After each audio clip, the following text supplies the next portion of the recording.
पुस्तकाचं नाव सोन्याच्या दुराचे ठसके. लेखिका डॉक्टर उज्ज्वला दळवी. अभिवाचक वसुंधरा पर्वते. प्रकरणाचं नाव अनिवासी जमात. आम्ही गाडी घेतली आणि आमच्या बिन रस्त्यांच्या बिन पत्त्यांच्या गावामध्ये हिंडा फिरायला लागलो. तेव्हा गावामधल्या डॉक्टर खोखानींकडून जेवणाचं आमंत्रण आलं. कसं काय यायचं तुमच्या घरी? सांगतो. आता तुम्हाला नाथनचं घर माहीत असेलच. अझीझिया मार्केटच्या मागे सरळ जाऊन डावीकडची तिसरी गल्ली त्याची. तर त्याच्या घराकडे पाठ फिरवली की एक गॅस स्टेशन दिसतं. ते ओलांडून उजवीकडे वळायचं. सरळ गेलं की एक राजवाडा लागतो. त्याच्या पुढ्यात उभं राहिलं की डाव्या कोपऱ्यात एक निळ्या खिडक्यांचं हिरवं घर दिसेल. त्याच्या पहिल्या मजल्यावर काही खिडक्यांना पुठ्ठे आणि चिकटपट्ट्या लावलेल्या आहेत. ते आमचं घर. मग आम्ही डॉक्टर खोखानींच्या घरी पोचलो. तर ते पाठीवर गॅसचा भरलेला सिलेंडर घेऊन जिना चढत होते. नेमका आजच संपला बघा. हो, पण कोणी घरी आणून देत नाही ना. छे छे, याचं काहीच नाही हो. आमचा fridge, air conditioner, washing machine सगळं मीच वाहून आणलेलं आहे. बैठकीची खोली हीटरनी गरम केलेली होती. स्वयंपाकघर चुलीमुळे उबदार वाटत होतं. पण बाकी घरामध्ये मात्र हुडहुडी भरत होती. फरशी बर्फासारखी गारढोण. अहो, आज तुम्ही येणार म्हणून हीटर लावलाय, नाहीतर त्या उभाऱ्याचं व्यसनच लागतं. आम्ही त्याच्या पुढून हलतच नाही. मग कामं कशी होणार? आणि म्हणून आम्ही फक्त झोपताना लावतो हीटर. आणि उन्हाळ्यात उन्हाळ्यात तेच, फक्त रात्री गार करतो खोली. सौ खोखानी उसासल्या. पण मग स्वयंपाकघरात उकाड्याने हाल होत असतील चुलीपाशी. हो ना, होतातच. अहो, पोळ्या करताना जीव जातो. शिवाय लाटता लाटता पोळीचा पापड होतो उष्म्यानी. मग उन्हाळ्यामध्ये आम्ही खूपच खातो. नुसत्या आठवणीने हैराण होत त्यांनी भर थंडीत सुद्धा ओढणीने चेहरा पुसला. ते दाहक परदुःख ऐकल्यानंतर हॉस्पिटल कंपाऊंड मध्ये राहणारे आम्ही किती सुखात होतो ते कळलं. तिथल्या पूर्णपणे एअर कंडिशन घरातलं कुठलंही मशीन जरा कुरकुरलं की हॉस्पिटलचे इंजिनियर सेवेला तत्पर असत. तुम्ही आमच्यासारखं कंपाऊंडच्या आतलं घर का नाही हो घेतलं? इतके हाल का सोसताय? दळवी साहेब, तुम्हाला मी कधीतरी बोलणारच होतो. तुम्हाला व्यवहार मुळीच कळत नाही. बदले सकल म्हणजे घराबद्दल दिलेले पैसे आणि बदले नकल म्हणजे जाण्या येण्याचा गाडी पेट्रोलचा खर्च. असं गावामधलं घर घेऊन राहिलं की बदले सकन आणि बदले नकल मिळतो दरवर्षी. किती असतो तो कल्पना करा. नुसता बदले सकनच 3 महिन्याच्या पगारा एवढा रगड असतो. दोन्ही मिळून 4 महिन्याचा पगार जादा मिळतो. अहो, घर असं स्वस्तातलं घेतलं आणि दोघा तिघात मिळून एकच गाडी वापरली ना की बँकेचा अकाउंट मस्त फुगतो. जरा विचार करा आणि गावात घर घ्या आमच्यासारखं. मग घरी जाताना आम्ही विचार केला. हे बघ, या लोकांना अशा कष्टांची सवय दिसतीये. तुला काय मला काय असे कष्ट काही जमणार नाहीत. पटतंय मला तुमचं. आपण हा बदले सकनचा पैसा बदले सुकून म्हणून सोडून देऊया का? ठीक आहे. पाठीवर फ्रीज वाहून ती रगडून घेण्यापेक्षा तो रगड पैसा न मिळवणं बेहत्तर असंच आम्हाला वाटलं. बदले सकन मोजून घेणारे खोखानी एकटेच नव्हते. बहुतेक सारे जण हा फायदा करून घेत होते. ती मंडळी आरामात राहत नसली तरी स्वतःचे अतिहाल करत नव्हती. आणि या देशातलं वास्तव्य जसजसं वाढत गेलं तसतशी त्यांची राहणी सुधारत गेली. सगळ्या खोल्यांना एअर कंडिशन बसले. जड वजन उचलायला दुकानातला माणूस पैसे देऊन बोलावला जायला लागला. घरातलं सामान सुमान अधिक सुबक झालं. माणसं खद्राच्या वाळूत रुतली. मग आम्ही मुलांना लवकरात लवकर आमच्याकडे न्यायचं ठरवलं. ते दोघे सुरुवातीलाच आमच्याबरोबर आले असते तर त्यांचे विषय आमच्याच बरोबर सुरळीत झाले असते. पण आता इस्तकदाम नावाचा नाकी दम आणणारा चक्क मुलांना रिक्रूट करण्याचा उपद्व्याप करावा लागला. आणि त्यामध्ये अख्खं वर्ष गेलं. तेही एका अर्थी बरंच झालं. कारण उम्मखद्रा गावामध्ये शाळा होत्या. अपेक्षेप्रमाणे इथे अरबी मुलांची शाळा आणि मुलींची शाळा वेगवेगळ्या होत्या. पण सगळ्या शाळा अरबीच होत्या. इंग्रजी शाळा नव्हतीच.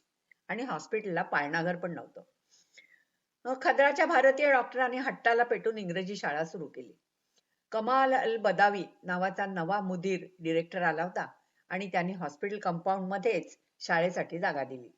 भारतीय दूतावासाने भरघोस आशीर्वाद दिले आणि 30 भारतीय मुलं शाळेत यायला उत्सुक झाली. आता शिक्षक कुठून पैदा करायचे? तेव्हा सगळ्या डॉक्टरांच्या बायका काही डॉक्टर नव्हत्या, पण सगळ्या जणी सुविद्य होत्या. आम्ही एकेकीचे पैलू पारखायला सुरुवात केली. तू हिंदी घेऊन एम ए केलंस ना? हो, आणि PhD चा प्रबंध पूर्ण करून इथे आले. पुढच्या समारंभात मिळेल डॉक्टरेट, अभिमानाचं उत्तर आलं. अगं, मग आपल्या शाळेत शिकव की, तुला विरंगुळा होईल, तुझ्या ज्ञानाचा उपयोग होईल आणि तुझ्या मुलांना सुद्धा शाळेचा फायदा होईल तो वेगळाच.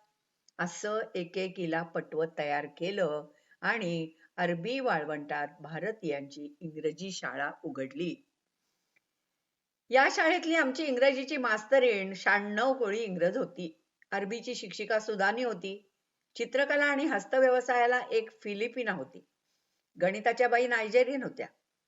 खदरा गावाच्या पंचक्रोशीत इंग्रजी माध्यमाची ही आमची एकमेव शाळा होती आणि त्यामुळे या सगळ्या विदेशी मास्तरणींची मुलं सुद्धा आमच्या शाळेत दाखल झाली होती. रेमो आणि कोनी या फिलिपिनो बरोबर वेलांड, विनिगे आणि वॉल्टर ही 3 मुलं आली. शिवाय पाकिस्तानी, बांगलादेशी, श्रीलंकन एवढंच कशाला, करीमची इजिप्शियन, अरबी मुलं ही सगळी धरून एकूण 52 मुलांनी शाळा भरली. भारतीय दूतावासाने हरकत काही घेतली नाही आणि मग रोज सकाळी ही सगळी मुलं शिस्तीत उभं राहून शपथ घेत असत. भारत माझा देश आहे, सारे भारतीय माझे बांधव आहेत. माझा देश आणि माझे देश बांधव यांच्याशी मी निष्ठा राखण्याची प्रतिज्ञा करत आहे. मग वेलांड आणि विनिगे हिंदीच्या पेपरात सर्वात जास्त मार्क मिळवायला लागले. श्रीलंकन चौदिमाचं अरबी लिखाण इजिप्तच्या शिफाहून सरस झालं. या शाळेमुळे घरदारं आणखी जवळ आली. लोक एकमेकांचे नुसते कामातले सहकारी राहिले नाहीत, तर एकमेकांच्या मुलांच्या मित्रांचे आईबाप झाले.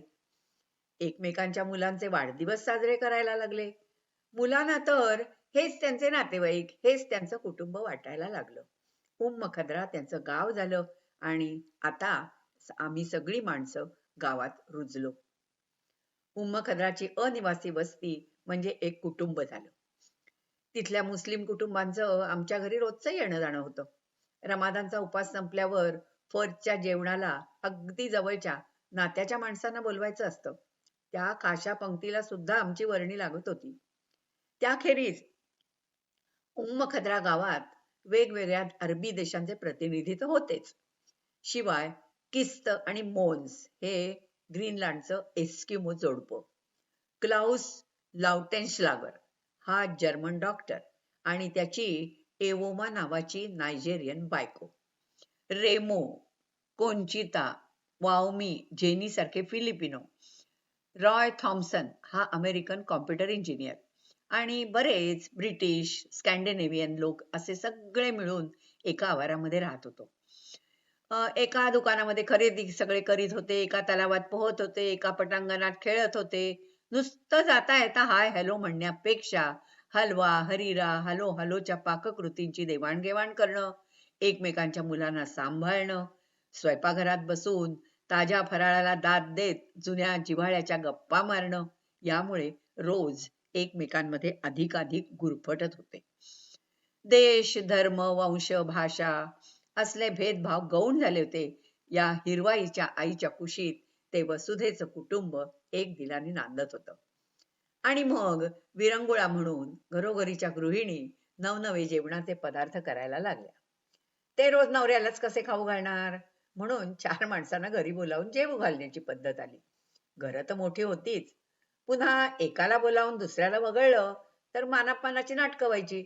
मग हा हा म्हणता त्या 4 माणसांची 40 कधी झाली हे कुणालाच कळलं नाही. यात पुन्हा नव्या हॉस्पिटलचे डॉक्टर आणि जुन्या हॉस्पिटलचे डॉक्टर यांच्यामध्ये बऱ्यापैकी तेढ होती. काही जणांच्या मधून अगदी विस्तव सुद्धा जात नसे. तेव्हा वाघ, शेळी, गवताचं भान राखावंच लागे. एकदा मी जुन्या हॉस्पिटलकरांना आमंत्रण दिलं. गुरुवारी 12 तारखेला आमच्याकडे जेवायला या हं. चांगलं 20 कुटुंबांना मुलाबाळांसकट बोलावलं. 5 तारखेच्या गुरुवारी आम्हाला आमच्या शेजारच्याच घरी नव्या हॉस्पिटलच्या डॉक्टर बधेकांकडे जेवायला बोलवलं होतं. आम्ही नुकतंच त्यांच्याकडे पोहोचून टेकतो, तो खिडकीच्या काचेतून मला डॉक्टर अनंत आणि डॉक्टर लीना दिसली. या दोघांचा बधेकांशी उभा दावा होता. मग ही दोघं आज इकडे कुठे? मी तर त्यांना पुढल्या आठवड्यात बोलवलंय असं म्हणे तो खोखानी कुटुंब येऊन ठेपलं. अहो, बघता बघता मी बोलावलेले सगळेच लोक आमच्या दारात आले. आता बाहेर जाऊन त्यांना भेटणं अटळ झालं. हे काय उज्ज्वला, आम्हाला तू जेवायला बोलवलंस आणि तू बधेकांच्या घरी जाऊन बसलीस? अहो, पण मी तर तुम्हाला पुढच्या गुरुवारी बोलवलं होतं ना, 12 शव्वालला. तू शव्वाल महिन्याच्या 12 तारखेला बोलवलं होतंस? हो, आज तर 5 शव्वाल ना. हो ग अर्बिणी, पण आज जूनच्या 12 तारखेचा गुरुवार आहे. हे गावी नसेल ना तुझ्या? खरंच, वर्षभर हॉस्पिटलमध्ये अरबी तारखा लिहिता लिहिता इंग्रजी कॅलेंडर डोक्यातून खोडलंच गेलं होतं. रिप व्हॅन विंकलच्या थाटात मी हिजरी 1406 मध्ये अडकले होते आणि ही बोलावलेली मंडळी जुन्या हॉस्पिटलची, त्यांच्याकडे पेशंटला अपॉइंटमेंट द्यायची औपचारिक पद्धत नव्हती आणि त्यामुळे त्यांचा अरबी हिजरी कॅलेंडरशी काही संबंध नव्हता. ते सगळे इसवी सन 1986 मध्ये सुखे नैव कालक्रमणा करीत होते. काय गडबड आहे हे बघायला आलेल्या डॉक्टर बधेकांनी गोंधळ ताडला. त्यांच्या बायकोनी रागिणीने द्रौपदीची थाळी कुठून पैदा केली कोण जाणे, पण त्या दिवशी माझ्या आणि तिच्या दोन्ही घरचे पाहुणे उपाशी न राहता तुपाशी डाळ ढोकळी चापून तृप्त झाले. मग पुढच्या गुरुवारी मी अगदी जीव ओतून पूर्णा मटणाचं जेवण रांधलं आणि बधेकांनाही आवर्जून आमंत्रण दिलं. 2 आठवड्यांनी अनंतलीनाच्या घरी आम्हाला बोलावलं. तर तिथे अनंताचे कट्टर वैरी बधेकाही हजर. माझ्या प्रश्नार्थक नजरेला उत्तर म्हणून अनंत हसत म्हणाला, उज्ज्वला, तेरे सवाल का जवाब नाही. आम्हाला एका पंक्तीला जेवायची चटक लावलीस तू. हिजरा म्हणजे स्थलांतर. इसवी सन 622 मध्ये हजरत मोहम्मद पैगंबर मक्केहून मदिनेला आले. ही घटना धर्माच्या दृष्टीने अत्यंत महत्वाची ठरली. पैगंबरांचे अनुयायी कुठल्याही घटनेबद्दल आपसात बोलताना हिजऱ्यानंतर 6 महिन्यांनी, हिजऱ्यानंतर वर्षांनी असा संदर्भ द्यायला लागले. त्यामुळे या नव्या धर्माची आणि त्याच्या साम्राज्याची अधिकृत कालगणना याच मुहूर्तापासून सुरू होणं साहजिक होतं. रमादानचा उपास, हाजची यात्रा याच कॅलेंडरशी निगडीत आहेत. सौदी अरेबियात जनसामान्यांच्या रोजच्या जगण्यात सगळा व्यवहार यालाच अनुसरून चालतो आणि खद्रासारख्या गावामध्ये डॉक्टर म्हणून काम करताना रोज त्याच्याशीच संबंध येईल. मी त्यात जरा अतिच गुरफटले एवढंच. तिथल्या वास्तव्यासाठी आम्हाला जो परवाना दिला जातो तो दर 1-2 वर्षांनी नव्याने करून घ्यायला लागतो. त्याच्या तारखा शिवाय भारतात येताना परतीच्या व्हिसाची तारीख या हिजरीच असतात. हिजरी वर्ष ग्रेगोरियन कॅलेंडरपेक्षा 11 दिवसांनी लहान असतं. त्यामुळे 6 महिने चालणारा एक्झिट री एंट्री व्हिसा इंग्रजी तारखांच्या अपेक्षेपेक्षा 6 दिवस आधीच पांगळा होतो. मी या हिजरी ग्रेगोरियन कोष्टकामध्ये चूक होऊ देत नसे.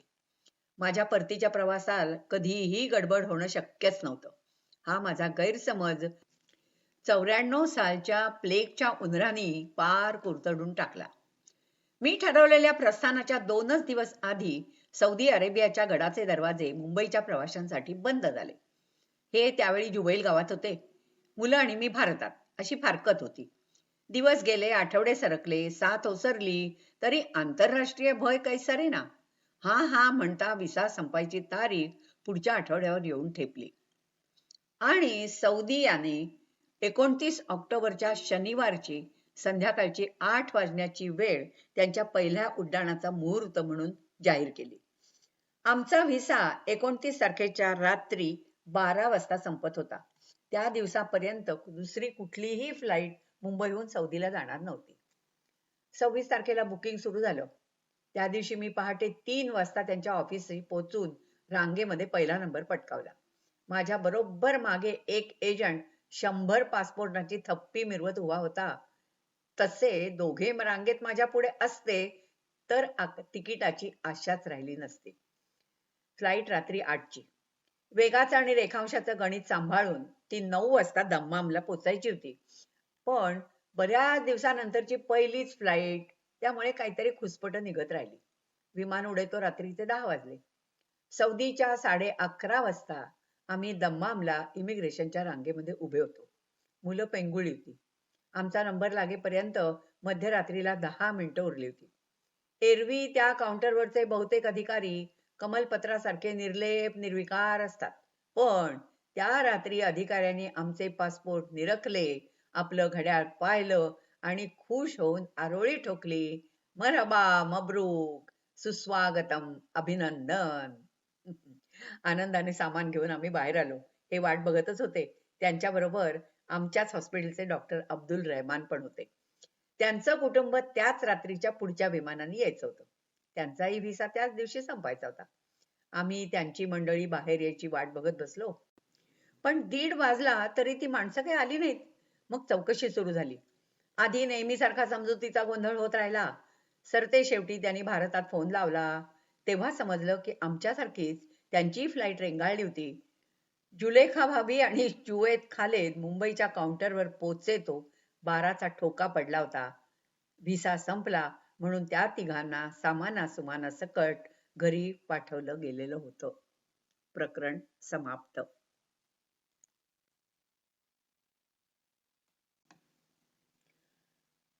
पुस्तकाचं नाव सोन्याच्या दुराचे ठसके.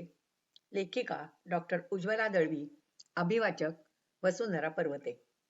प्रकरणाचं नाव अनिवासी जमात. आम्ही गाडी घेतली आणि आमच्या बिन रस्त्यांच्या बिन पत्त्यांच्या गावामध्ये हिंडा फिरायला लागलो. तेव्हा गावामधल्या डॉक्टर खोखानींकडून जेवणाचं आमंत्रण आलं. कसं काय यायचं तुमच्या घरी? सांगतो. आता तुम्हाला नाथनचं घर माहीत असेलच. अझीझिया मार्केटच्या मागे सरळ जाऊन डावीकडची 3री गल्ली त्याची. तर त्याच्या घराकडे पाठ फिरवली की एक गॅस स्टेशन दिसतं. ते ओलांडून उजवीकडे वळायचं. सरळ गेलं की एक राजवाडा लागतो. त्याच्या पुढ्यात उभं राहिलं की डाव्या कोपऱ्यात एक निळ्या खिडक्यांचं हिरवं घर दिसेल. त्याच्या पहिल्या मजल्यावर काही खिडक्यांना पुठ्ठे आणि चिकटपट्ट्या लावलेल्या आहेत. ते आमचं घर. मग आम्ही डॉक्टर खोखानींच्या घरी पोचलो. तर ते पाठीवर गॅसचा भरलेला सिलेंडर घेऊन जिना चढत होते. नेमका आजच संपला बघा. हो, पण कोणी घरी आणून देत नाही ना. छे, याचं काहीच नाही हो. आमचा fridge, air conditioner, washing machine सगळं मीच वाहून आणलेलं आहे. बैठकीची खोली हीटरनी गरम केलेली होती. स्वयंपाकघर चुलीमुळे उबदार वाटत होतं. पण बाकी घरामध्ये मात्र हुडहुडी भरत होती. फरशी बर्फासारखी गारढोण. आज तुम्ही येणार म्हणून हीटर लावलाय, नाहीतर त्या उभाऱ्याचं व्यसनच लागतं. आम्ही त्याच्या पुढून हलतच नाही. मग कामं कशी होणार? आणि म्हणून आम्ही फक्त झोपताना लावतो हीटर. आणि उन्हाळ्यात तेच, फक्त रात्री गार करतो खोली. सौ खोखानी उसासल्या. पण मग स्वयंपाकघरात उकाड्याने हाल होत असतील चुलीपाशी. हो ना, होतातच. पोळ्या करताना जीव जातो. शिवाय लाटता लाटता पोळीचा पापड होतो उष्म्यानी. मग उन्हाळ्यामध्ये आम्ही खूपच खातो. नुसत्या आठवणीने हैराण होत त्यांनी भर थंडीत सुद्धा ओढणीने चेहरा पुसला. ते दाहक परदुःख ऐकल्यानंतर हॉस्पिटल कंपाऊंड मध्ये राहणारे आम्ही किती सुखात होतो ते कळलं. तिथल्या पूर्णपणे एअर कंडिशन घरातलं कुठलंही मशीन जरा कुरकुरलं की हॉस्पिटलचे इंजिनियर सेवेला तत्पर असत. तुम्ही आमच्यासारखं कंपाऊंडच्या आतलं घर का नाही हो घेतलं? इतके हाल का सोसताय? दळवी साहेब, तुम्हाला मी कधीतरी बोलणारच होतो. तुम्हाला व्यवहार मुळीच कळत नाही. बदले सकल म्हणजे घराबद्दल दिलेले पैसे आणि बदले नकल म्हणजे जाण्या येण्याचा गाडी पेट्रोलचा खर्च. असं गावामधलं घर घेऊन राहिलं की बदले सकन आणि बदले नकल मिळतो दरवर्षी. किती असतो तो कल्पना करा. नुसता बदले सकनच 3 महिन्याच्या पगारा एवढा रगड असतो. दोन्ही मिळून 4 महिन्याचा पगार जादा मिळतो. घर असं स्वस्तातलं घेतलं आणि दोघा तिघात मिळून एकच गाडी वापरली ना की बँकेचा अकाउंट मस्त फुगतो. जरा विचार करा आणि गावात घर घ्या आमच्यासारखं. मग घरी जाताना आम्ही विचार केला, हे बघ, या लोकांना अशा कष्टांची सवय दिसतीये. तुला काय मला काय असे कष्ट काही जमणार नाहीत. पटतंय मला तुमचं. आपण हा बदले सकनचा पैसा बदले सुकून म्हणून सोडून देऊया का? ठीक आहे. पाठीवर फ्रीज वाहून ती रगडून घेण्यापेक्षा तो रगड पैसा न मिळवणं बेहत्तर असंच आम्हाला वाटलं. बदले सकन मोजून घेणारे खोखानी एकटेच नव्हते. बहुतेक सारे जण हा फायदा करून घेत होते. ती मंडळी आरामात राहत नसली तरी स्वतःचे अतिहाल करत नव्हती आणि या देशातलं वास्तव्य जसजसं वाढत गेलं तसतशी त्यांची राहणी सुधारत गेली. सगळ्या खोल्यांना एअर कंडिशन बसले, जड वजन उचलायला दुकानातला माणूस पैसे देऊन बोलावला जायला लागला, घरातलं सामान सुमान अधिक सुबक झालं, माणसं खद्राच्या वाळूत रुतली. मग आम्ही मुलांना लवकरात लवकर आमच्याकडे न्यायचं ठरवलं. ते दोघे सुरुवातीलाच आमच्याबरोबर आले असते तर त्यांचे विषय आमच्याच बरोबर सुरळीत झाले असते. पण आता इस्तकदाम नावाचा नाकी दम आणणारा चक्क मुलांना रिक्रूट करण्याचा उपद्व्याप करावा लागला आणि त्यामध्ये अख्खं वर्ष गेलं. तेही एका अर्थी बरंच झालं, कारण खद्रा गावामध्ये शाळा होत्या. अपेक्षेप्रमाणे इथे अरबी मुलांची शाळा आणि मुलींची शाळा वेगवेगळ्या होत्या, पण सगळ्या शाळा अरबीच होत्या. इंग्रजी शाळा नव्हतीच आणि हॉस्पिटलला पाळणाघर पण नव्हतं. खद्राच्या भारतीय डॉक्टरांनी हट्टाला पेटून इंग्रजी शाळा सुरू केली. कमाल अल बदावी नावाचा नवा मुदीर डिरेक्टर आला होता आणि त्यांनी हॉस्पिटल कंपाऊंड मध्येच शाळेसाठी जागा दिली. भारतीय दूतावासाने भरघोस आशीर्वाद दिले आणि 30 भारतीय मुलं शाळेत यायला उत्सुक झाली. आता शिक्षक कुठून पैदा करायचे? तेव्हा सगळ्या डॉक्टरांच्या बायका काही डॉक्टर नव्हत्या, पण सगळ्या जणी सुविद्य होत्या. आम्ही एकेकीचे पैलू पारखायला सुरुवात केली. तू हिंदी घेऊन MA केलंस ना? हो, आणि PhD चा प्रबंध पूर्ण करून इथे आले. पुढच्या समारंभात मिळेल डॉक्टरेट, अभिमानाचं उत्तर आलं. अगं, मग आपल्या शाळेत शिकव की, तुला विरंगुळा होईल, तुझ्या ज्ञानाचा उपयोग होईल आणि तुझ्या मुलांना सुद्धा शाळेचा फायदा होईल तो वेगळाच. असं एकेकीला पटवत तयार केलं आणि अरबी वाळवंटात भारतीयांची इंग्रजी शाळा उघडली. या शाळेतली आमची इंग्रजीची मास्तरीण 96 कोळी इंग्रज होती. अरबीची शिक्षिका सुदानी होती. चित्रकला आणि हस्तव्यवसायाला एक फिलिपिना होती. गणिताच्या बाई नायजेरियन होत्या. खद्रा गावाच्या पंचक्रोशीत इंग्रजी माध्यमाची ही आमची एकमेव शाळा होती आणि त्यामुळे या सगळ्या विदेशी मास्तरणींची मुलं सुद्धा आमच्या शाळेत दाखल झाली होती. रेमो आणि कोनी या फिलिपिनो बरोबर वेलांड, विनिगे आणि वॉल्टर ही 3 मुलं आली. शिवाय पाकिस्तानी, बांगलादेशी, श्रीलंकन एवढंच कशाला, करीमची इजिप्शियन, अरबी मुलं ही सगळी धरून एकूण 52 मुलांनी शाळा भरली. भारतीय दूतावासाने हरकत काही घेतली नाही आणि मग रोज सकाळी ही सगळी मुलं शिस्तीत उभं राहून शपथ घेत असत. भारत माझा देश आहे, सारे भारतीय माझे बांधव आहेत. माझा देश आणि माझे देश बांधव यांच्याशी मी निष्ठा राखण्याची प्रतिज्ञा करत आहे. मग वेलांड आणि विनिगे हिंदीच्या पेपरात सर्वात जास्त मार्क मिळवायला लागले.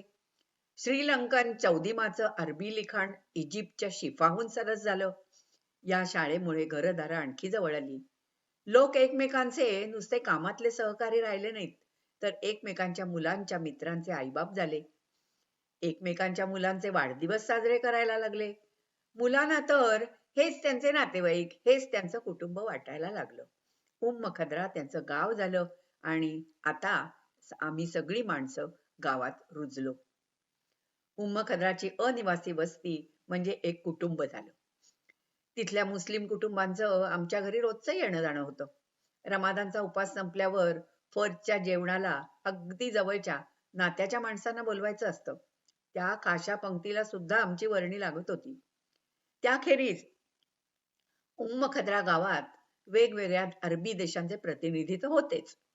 शिवाय किस्त आणि मोन्स हे ग्रीनलँडचं एस्किमो जोडपं, क्लाउस लाउटेन्शलागर हा जर्मन डॉक्टर आणि त्याची एवोमा नावाची नायजेरियन बायको. रेमो, कोंचिता, वाओमी, जेनी सारखे फिलिपिनो, रॉय थॉम्सन हा अमेरिकन कॉम्प्युटर इंजिनियर आणि बरेच ब्रिटिश, स्कॅन्डिनेव्हियन लोक असे सगळे मिळून एका आवारामध्ये राहत होतो. एका दुकानामध्ये खरेदी सगळे करीत होते, एका तलावात पोहत होते, एका पटांगणात खेळत होते. नुसतं जाता येता हाय हॅलो म्हणण्यापेक्षा हलवा, हरीरा, हॅलो हॅलोच्या पाककृतींची देवाणघेवाण करणं, एकमेकांच्या मुलांना सांभाळणं, स्वयंपाकघरात बसून ताज्या फराळाला दाद देत जुन्या जिव्हाळ्याच्या गप्पा मारणं, यामुळे रोज एकमेकांमध्ये अधिकाधिक गुरफटत होते. देश, धर्म, वंश, भाषा असले भेदभाव गौण झाले होते. या हिरवाईच्या आईच्या कुशीत ते वसुधेचं कुटुंब एक दिलाने नांदत होतं. आणि मग विरंगुळा म्हणून घरोघरीच्या गृहिणी नवनवे जेवणाचे पदार्थ करायला लागल्या. ते रोज नवऱ्यालाच कसे खाऊ घालणार, म्हणून 4 माणसांना घरी बोलावून जेवू घालण्याची पद्धत आली. घरं तर मोठी होतीच, पुन्हा एकाला बोलावून दुसऱ्याला वगळलं तर मानापमानाची नाटकं व्हायची. मग हा हा म्हणता त्या 4 माणसांची 40 कधी झाली हे कुणालाच कळलं नाही. यात पुन्हा नव्या हॉस्पिटलचे डॉक्टर आणि जुन्या हॉस्पिटलचे डॉक्टर यांच्यामध्ये बऱ्यापैकी तेढ होती. काही जणांच्या मधून अगदी विस्तव सुद्धा जात नसे. तेव्हा वाघ, शेळी, गवताचं भान राखावंच लागे. एकदा मी जुन्या हॉस्पिटलकरांना आमंत्रण दिलं. गुरुवारी 12 तारखेला आमच्याकडे जेवायला या हं. चांगलं 20 कुटुंबांना मुलाबाळांसकट बोलावलं. 5 तारखेच्या गुरुवारी आम्हाला आमच्या शेजारच्याच घरी नव्या हॉस्पिटलच्या डॉक्टर बधेकांकडे जेवायला बोलवलं होतं. आम्ही नुकतंच त्यांच्याकडे पोहोचून टेकतो तो खिडकीच्या काचेतून मला डॉक्टर अनंत आणि डॉक्टर लीना दिसली. या दोघांचा बधेकांशी उभा दावा होता. मग ही दोघं आज इकडे कुठे? मी तर त्यांना पुढल्या आठवड्यात बोलवलंय असं म्हणे तो खोखानी कुटुंब येऊन ठेपलं. अहो, बघता बघता मी बोलावलेले सगळेच लोक आमच्या दारात आले. आता बाहेर जाऊन त्यांना भेटणं अटळ झालं. हे काय उज्ज्वला, आम्हाला तू जेवायला बोलवलंस आणि तू बधेकांच्या घरी जाऊन बसलीस? अहो, पण मी तर तुम्हाला पुढच्या गुरुवारी बोलवलं होतं ना, 12 शव्वालला. तू शव्वाल महिन्याच्या 12 तारखेला बोलवलं होतंस? हो, आज तर 5 शव्वाल ना. हो ग अरबिणी, पण आज जूनच्या 12 तारखेचा गुरुवार आहे. हे गावीही नसेल ना तुझ्या? खरंच वर्षभर हॉस्पिटलमध्ये अरबी तारखा लिहिता लिहिता इंग्रजी कॅलेंडर डोक्यातून खोडलंच गेलं होतं.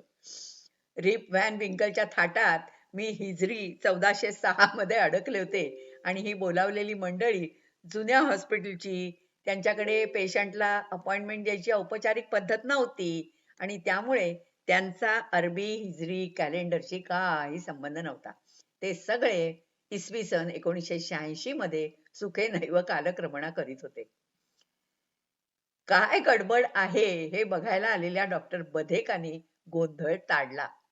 त्यांच्या बायकोनी रागिणीने द्रौपदीची थाळी कुठून पैदा केली कोण जाणे, पण त्या दिवशी माझ्या आणि तिच्या दोन्ही घरचे पाहुणे उपाशी न राहता तुपाशी डाळ ढोकळी चापून तृप्त झाले. मग पुढच्या गुरुवारी मी अगदी जीव ओतून पूर्णा मटणाचं जेवण रांधलं आणि बधेकांनाही आवर्जून आमंत्रण दिलं. 2 आठवड्यांनी अनंतलीनाच्या घरी आम्हाला बोलावलं. तर तिथे अनंताचे कट्टर वैरी बधेकाही हजर. माझ्या प्रश्नार्थक नजरेला उत्तर म्हणून अनंत हसत म्हणाला, उज्ज्वला, तेरे शव्वाल का जवाब नाही. आम्हाला एका पंक्तीला जेवायची चटक लावलीस तू. हिजरा म्हणजे स्थलांतर. इसवी सन 622 मध्ये हजरत महम्मद पैगंबर मक्केहून मदिनेला आले. ही घटना धर्माच्या दृष्टीने अत्यंत महत्वाची ठरली. पैगंबरांचे अनुयायी कुठल्याही घटनेबद्दल आपसात बोलताना हिजऱ्यानंतर 6 महिन्यांनी, हिजऱ्यानंतर वर्षांनी असा संदर्भ द्यायला लागले. त्यामुळे या नव्या धर्माची आणि त्याच्या साम्राज्याची अधिकृत कालगणना याच मुहूर्तापासून सुरू होणं साहजिक होतं. रमादानचा उपास, हाजची यात्रा याच कॅलेंडरशी निगडीत आहेत.